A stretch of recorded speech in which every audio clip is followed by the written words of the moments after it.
Hi, I'm Sophie Maxwell-Polglase, and my professional learning focus on teaching students to analyze aesthetic devices in film text, a core skill in senior and junior English. In today's screen-saturated world, students engage with stories visually more than ever.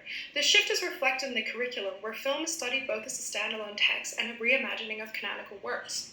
During my final placement, I was able to teach a unit on Australian TV series Cleverman. I observed that whilst my students were engaged with the narrative, many struggled to identify aesthetic devices like color symbolism, camera angles, and sound design, and more importantly, explain their effect. This highlighted a gap in my scaffolding, multimodal meta-language, and symbolic interpretation. In the APST Standard 1.2, Knowing Students and How They Learn, teachers at the proficient level are expected to structure teaching programs using research and collegial advice about how students learn. I've chosen to focus on aesthetic literacy in film because it's culturally relevant, curriculum-aligned, essential for our analytical practice, and an observed passion and challenge of mine. The ACARA version 9 English curriculum embeds multimodal text across years 7 to 10, with students expected to analyze how aesthetic and structural features shape meaning. By year 10, they evaluate how multimodal features contribute to the representation and audience response.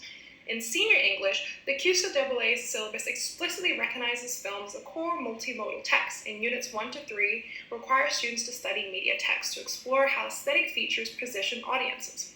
On Objective 5, students are asked to analyze and use devices such as costuming, editing, motif, and symbolism to achieve purpose. Students are also assessed in their ability to analyze aesthetic devices in the knowledge application criterion. An analysis of current literature provides meaningful insights into the teaching of aesthetic literacy. Barton 2023 advocates for guided analysis using multimodal frameworks, while Mack and Horak 2020 offers semiotic strategies to move students from surface-level observations to deeper meaning-making. Clark, Recker, and Mayer show how visual thinking routines support comprehension, reduce anxiety, and support critical thinking capabilities. I have identified 3 academically backed specific strategies to implement in my future practice as part of my professional learning plan. First, I'll use visual thinking strategies to scaffold interpretation.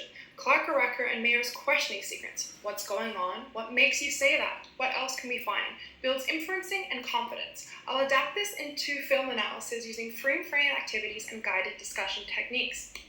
Secondly, I'll explicitly teach aesthetic meta-language using Barton's MCAP framework and Matrix Education's Visual Techniques Glossary.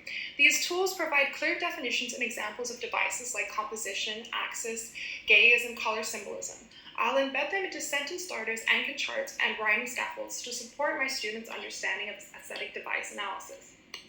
These 3 strategies were specifically chosen to combat the observations I had in my own English classroom, in which students struggled to go beyond descriptive analysis to deep, insightful analysis of the effect of aesthetic devices.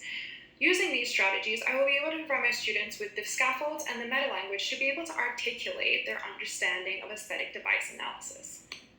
In my first year of teaching, I'll continue developing this focus through scholarly engagement, collaboration, and reflection.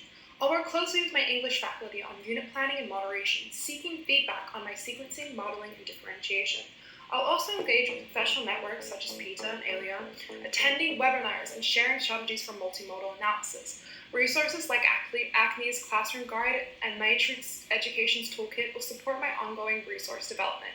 To evaluate my growth, I'll analyze student responses for evidence of improved aesthetic literacy, use exit slips to track confidence, and seek feedback from my colleagues, mentors, and families.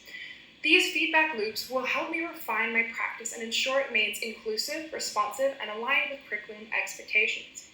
In summary, developing my capacity to teach aesthetic device analysis is essential to supporting student success in English.